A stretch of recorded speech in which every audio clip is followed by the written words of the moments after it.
हिंदू धर्म में एकादशी व्रत का महत्वपूर्ण स्थान है। प्रत्येक वर्ष 24 एकादशियाँ होती है। जब अधिक मास या मल मास आता है तब इनकी संख्या बढ़कर 26 हो जाती है। जया एकादशी के विषय में जो कथा प्रचलित है उसके अनुसार धर्मराज युधिष्ठिर भगवान श्री कृष्ण से निवेदन करते हैं कि माघ शुक्ल एकादशी को किनकी पूजा करनी चाहिए तथा इस एकादशी का क्या महात्म्य है। श्री कृष्ण कहते हैं माघ शुक्ल पक्ष की एकादशी को जया एकादशी कहते हैं। यह एकादशी बहुत ही पुण्यदायी है। इस एकादशी का व्रत करने से व्यक्ति नीच योनि जैसे भूत प्रेत पिशाच की योनि से मुक्त हो जाता है। श्री कृष्ण ने इस संदर्भ में एक कथा भी युधिष्ठिर को सुनाई। आइए अब जान लेते हैं कि क्यों जया एकादशी व्रत को इतना महत्वपूर्ण माना जाता है। जया एकादशी के दिन विशेष पूजा की सहायता से भूत प्रेतों के बुरे प्रभाव को दूर किया जाता है। वहीं दूसरी ओर प्रेत योनि से मुक्ति पाकर स्वर्गलोक में जाने की कामना से भी इस दिन को मनाया जाता है और जया एकादशी का व्रत रखा जाता है। वही चंद्रमा की बुरी दृष्टि से छुटकारा पाने हेतु भी जातकों द्वारा इस दिन विशेष पूजा की जाती है। चंद्रमा का प्रभाव सीधा शरीर और मन पर पड़ता है, इसलिए मानसिक और शारीरिक कष्टों के निवारण के लिए चंद्रमा का उपाय करना अति आवश्यक है और यह दिन इसके लिए बहुत शुभ माना जाता है। अब जान लेते हैं जया एकादशी का शुभ मुहूर्त के बारे में। हिंदू पंचांग के अनुसार जया एकादशी की शुरुआत 31 जनवरी 2023 को रात 11:53 पर होगी और इसका समापन 1 फरवरी 2023 को दोपहर 2:01 पर होगा। उदया तिथि के अनुसार जया एकादशी 1 फरवरी को ही मनाई जाएगी।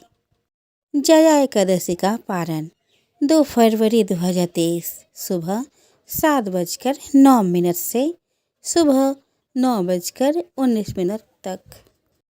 सर्वार्थ सिद्धि योग 1 फरवरी सुबह 7:10 से 2 फरवरी की आधी रात 3:23 तक।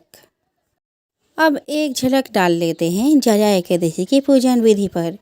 एकादशी के दिन प्रातःकाल स्नान करने के बाद व्रत का संकल्प ले। इसके बाद पूजा में धूप दीप फल और पंचामृत अवश्य शामिल करें। इस दिन की पूजा में भगवान विष्णु की श्री कृष्ण अवतार की पूजा करने का विधान है। एकादशी व्रत में रात्रि जागरण करना बेहद ही शुभ होता है। ऐसे में रात में जागकर श्री हरि के नाम का भजन करें।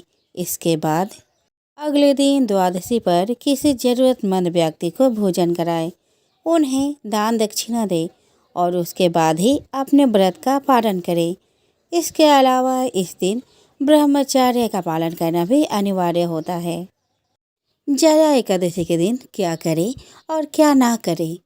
एकादशी व्रत वाले दिन विष्णु सहस्त्र नाम स्रोत का पाठ करना बेहद शुभ माना जाता है। इस दिन सभी लोगों को सदाचार का पालन करना चाहिए। इसके अलावा जो लोग व्रत नहीं रख सकते उन्हें भी इस दिन भगवान विष्णु और माता लक्ष्मी की पूजा करनी चाहिए। इस दिन सात्विक भोजन ही करें और दूसरों की बुराई करने से बचें। जया एकादशी के दिन भोग विलास छल कपट जैसी बुरी चीज़ों से बचना चाहिए।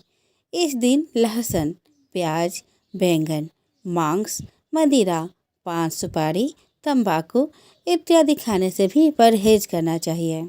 अब जान लेते हैं जया एकादशी व्रत से जुड़ी पौराणिक कथा। नंदन वन में उत्सव चल रहा था।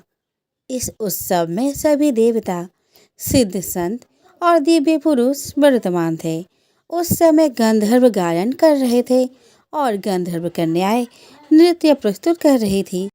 सभा में मल्यवान नामक एक गंधर्व और पुष्पवती नामक गंधर्व कन्या का नृत्य चल रहा था। इसी बीच पुष्पवती की नज़र जैसे ही मल्यवान पर पड़ी वह उस पर मोहित हो गई। पुष्पवती सभा की मर्यादा को भूलकर ऐसा नृत्य करने लगी कि मल्यवान उसकी ओर आकर्षित हो।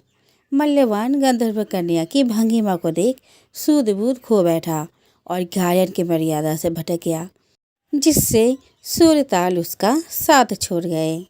इंद्र को पुष्पवती और मल्यवान की अमर्यादित कृत्य पर क्रोध आया और उन्होंने दोनों को श्राप दे दिया कि आप स्वर्ग से वंचित हो जाओ और पृथ्वी पर निवास करो। मृत्युलोक में अति नीच पिशाच योनि आप दोनों को प्राप्त हो। इस श्राप से तत्काल दोनों पिशाच बन गए और हिमालय पर्वत पर एक वृक्ष पर दोनों का निवास बन गया। वहाँ पिशाच योनि में इन्हें अत्यंत कष्ट भोगना पड़ रहा था। एक बार माघ शुक्ल पक्ष की एकादशी के दिन दोनों अत्यंत दुखी थे। उस दिन वे केवल फलाहार रहे।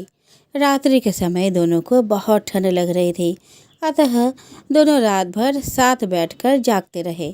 ठंड के कारण दोनों की मृत्यु हो गई और अनजाने में जया एकादशी का व्रत हो जाने से दोनों को पिशाच योनि से मुक्ति भी मिल गई। अब मल्यवान और पुष्पवती पहले से भी सुंदर हो गए और स्वर्गलोक में उन्हें स्थान मिल गया। देवराज ने जब दोनों को देखा तो चकित रह गए और पिशाच योनि से मुक्ति कैसे मिली यह पूछा।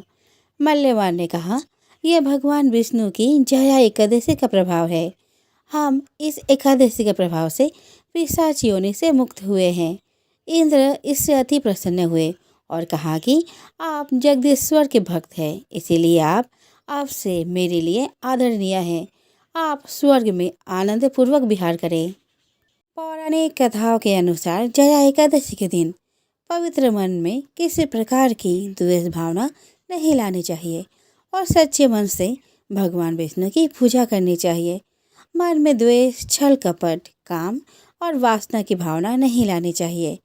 इसके अलावे नारायण स्तोत्र और विष्णु का सहस्त्र नाम का पाठ करना बेहद लाभकारी साबित होगा। इस व्रत का पालन पूरे विधि विधान से करने से माता लक्ष्मी और श्री हरि विष्णु की कृपा बरसती है। आशा करती हूँ कि मेरी यह दी गई जानकारी आपके लिए लाभदायक सिद्ध होगी।